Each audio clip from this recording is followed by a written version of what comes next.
भर में जमीन सर्वे का काम चल रहा है। राजस्व एवं भूमि सुधार विभाग पहले चरण में जमीनों का सर्वे कर रही है, जिसके लिए जरूरी कागजात इकट्ठा किए जा रहे हैं।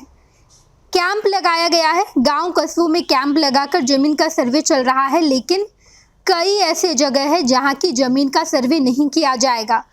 दानापुर, बाढ़, बख्तियारपुर, फतुहा, कई ऐसे जगह है जहां की जमीन का सर्वे नहीं होगा और ये तमाम जमीन पटना के आसपास के इलाके हैं। अब आखिर क्या वजह है कि इस जमीन का सर्वे नहीं होगा, जबकि बिहार में तमाम जमीनों का सर्वे हो रहा है। जिनके पास दस्तावेज नहीं है, ब्लॉक में जाकर वो लोग अपनी परेशानी बता रहे हैं और परेशानी का निवारण ब्लॉक के द्वारा निकाला जा रहा है और उसके बाद जमीन का सर्वे हर हाल में किया जा रहा है। लेकिन पटना के आसपास के ये इलाके, इन जमीनों का सर्वे क्यों नहीं होगा? तो हम आपको बताते चले कि ये तमाम जगह दियारा क्षेत्र में पड़ता है। पटना जिले का कुल क्षेत्रफल 3202 वर्ग किलोमीटर है। इसमें से 3005 वर्ग किलोमीटर एरिया का सर्वे होगा। असर्वेक्षित की श्रेणी में मनेर, दानापुर, पटना सदर, फतुहा, बाढ़, बख्तियारपुर और मोकामा अंचल का दियारा क्षेत्र शामिल है। 1985-86 में भूमि सर्वे हुआ था। उस समय पटना जिले में गंगा किनारे के कुछ ऐसे क्षेत्र थे जिनका सर्वे नहीं हो पाया। इसका मुख्य कारण ये था कि नक्शा में तो भूमि दर्शाया गया था, लेकिन भौतिक रूप से जमीन नहीं थी। सर्वे करने वाले कर्मचारियों की रिपोर्ट में ऐसे गांव जो गंगा नदी के किनारे थे और भूमि का भौतिक स्थिति की जानकारी नहीं मिल पा रही थी, उसे सर्वे से बाहर कर दिया गया। उसके बाद जो भूमि सर्वे की गई, उसी के अनुसार पटना जिले के जमीन का नक्शा तैयार किया गया। एक बार फिर सर्वे का काम शुरू किया गया है। ऐसी स्थिति में असर्वेक्षित भूमि को लेकर अधिकारियों ने मंथन किया।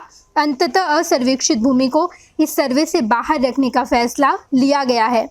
पटना नगर निगम समेत 12 नगर निकाय हैं। सर्वेक्षण में शहरी निकाय को बाहर रखा गया। ऐसे में 8 नगर परिषद दानापुर, खगौल, फुलवारी शरीफ, मोकामा, बाढ़, मसौड़ी, बिहटा और संपतचक के अलावा 7 नगर पंचायत फतुहा, बख्तियारपुर, मनेर, खुशरूपुर, नौबतपुर, बिक्रम, पुनपुन और पालीगंज की जमीन का सर्वे पहले चरण में नहीं होगा।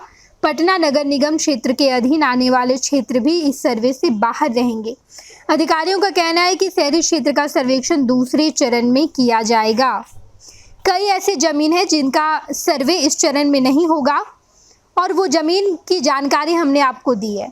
अगर आप इस जमीन के मालिक हैं तो जल्द से जल्द पता कर लीजिए कि आखिर जमीन का सर्वे कैसे कराना है। अगर पहले चरण में नहीं हो रहा है तो क्या दूसरे, तीसरे, चौथे चरण में जब जमीन का सर्वे होगा तो क्या उसमें किया जाएगा? इसके क्या उपाय हैं? इसके लिए जमीन के मालिक को क्या करना होगा? इस बात की जानकारी आपको राजस्व एवं भूमि सुधार विभाग के या तो वेबसाइट पर मिलेगी या फिर जहां पर कैंप लगाए हैं अधिकारी, वहां जाकर आप इस बात की जानकारी इकट्ठा कर ले। उसके बाद ही आपकी ज़मीन का सर्वे होगा। और अगर आपकी ज़मीन का सर्वे नहीं हुआ तो आने वाले समय में आपकी ज़मीन सरकार के रिकॉर्ड में नहीं रह पाएगी। ये जो इन्फॉर्मेशन है ये निकल कर सामने आई है और हमने आपको ये जानकारी दी। बाकी आपको ये जानकारी कैसी लग रही है कमेंट बॉक्स में बताइएगा। बिहार झारखंड की तमाम खबरों के लिए देखते रहिए first Bihar Jharkhand. Panorama group, जो सोचता है वो करता है। आपके अपने सपनों का आशियाना। ये लो, मुंह मीठा करो। आज मैंने अपना जॉब छोड़ दिया। अब हम पूर्णिया वापस जाएंगे। जॉब छोड़ दिया है? मतलब ये घर कैसे चलेगा? हम करेंगे क्या? और माँ बाबूजी क्या बोलेंगे? इसलिए मैं एक और मिठाई का डब्बा लाया। अपने बिजनेस के लिए लोन अप्रूव हो गया। अरे लोन अप्रूव हो गया वो तो ठीक है, लेकिन पूर्णिया में हम रहेंगे कहाँ? अपना घर भी तो नहीं है वहाँ। इसलिए तो एक और मिठाई का डब्बा अलग से लाया हूँ। हमने पूर्णिया में घर ले लिया है, पूर्णिया के ई होम्स पैनोरमा में। पूर्णिया में पैनोरमा ग्रुप लेकर आए हैं ई होम्स पैनोरमा। बड़ा घर, आलीशान जिंदगी और अत्याधुनिक सुविधाओं के संग। अरे अब क्यों मुंह मीठा करवा रही हो? क्योंकि हम घर वापसी जो कर रहे हैं। घर वापसी की खुशी पूर्णिया में ई होम्स पैनोरमा के संग। ई homes panorama, luxurious lifestyle redefined.